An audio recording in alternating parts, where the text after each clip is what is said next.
nous allons poser la division décimale 145 divisé par 11. Alors je commence par demander dans 1 combien de fois 11, ça ne rentre pas.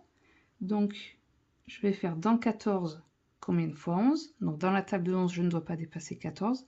Ça y rentre une seule fois. Donc 1 fois 11 est égal à 11. Je soustrais 14 moins 11. 4 moins 1 est égal à 3.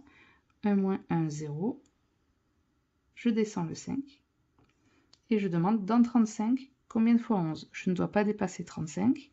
Donc je vais m'arrêter à 11 fois 3, qui est égal à 33. Et je soustrais 35 moins 33. Donc 5 moins 3 est égal à 2. 3 moins 3 est égal à 0. La division n'est pas terminée car le reste n'est pas nul. Donc je vais pouvoir placer un 0 pour le chiffre des dixièmes. Je descends le 0. Et pour continuer ma division, je n'oublie pas de placer une virgule dans le quotient. Maintenant, je demande dans 20 combien de fois 11. Je ne dois pas dépasser 20 dans la table de 11, donc je vais m'arrêter à 1 fois 11, qui est égal à 11. Je soustrais 20 moins 11. Alors là, je ne peux pas soustraire 0 moins 1, donc je n'oublie pas la retenue. 10 moins 1 est égal à 9. 2 moins 2 est égal à 0. La division n'est pas terminée puisque le reste n'est pas égal à 0. Donc je place un 0 pour le chiffre des centièmes. Je descends le 0. Et je demande dans 90 combien de fois 11. Je ne dois pas dépasser 90. Donc là j'ai dépassé, je remonte à 11 fois 8 égale 88. Donc ça y rentre 8 fois.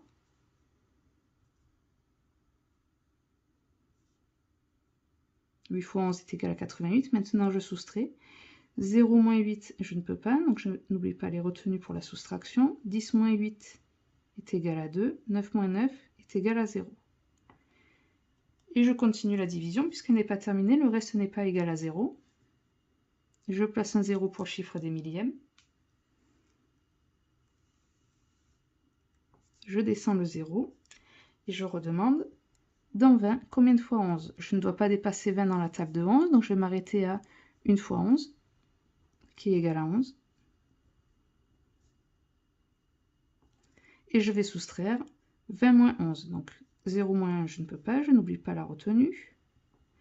10 moins 1 est égal à 9. 2 moins 2 est égal à 0.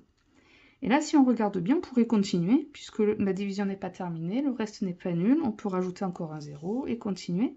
Sauf que si on regarde bien, le 9 qui se trouve ici, on l'a déjà trouvé juste au-dessus. Donc si je rajoute encore un 0, je vais avoir dans 90 combien de fois 11. Dans 90, on l'a déjà vu, ça rentrait 8 fois, etc., etc. Donc en fait, c'est une division qui va continuer à tourner en boucle. On va toujours avoir ici des 1 et des 8 qui vont continuer. Et le reste sera successivement des 2, puis des 9, des 2, puis des 9. Donc c'est une division qui est infinie. On ne peut pas en donner une valeur exacte. Par contre, on pourrait nous demander de l'arrondir. Donc si on donne un arrondi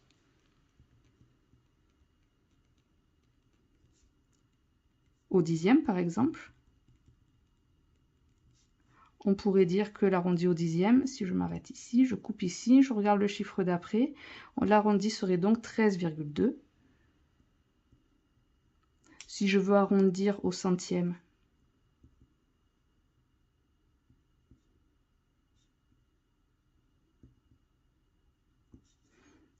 je coupe après le chiffre des centièmes, je regarde toujours le chiffre qui suit.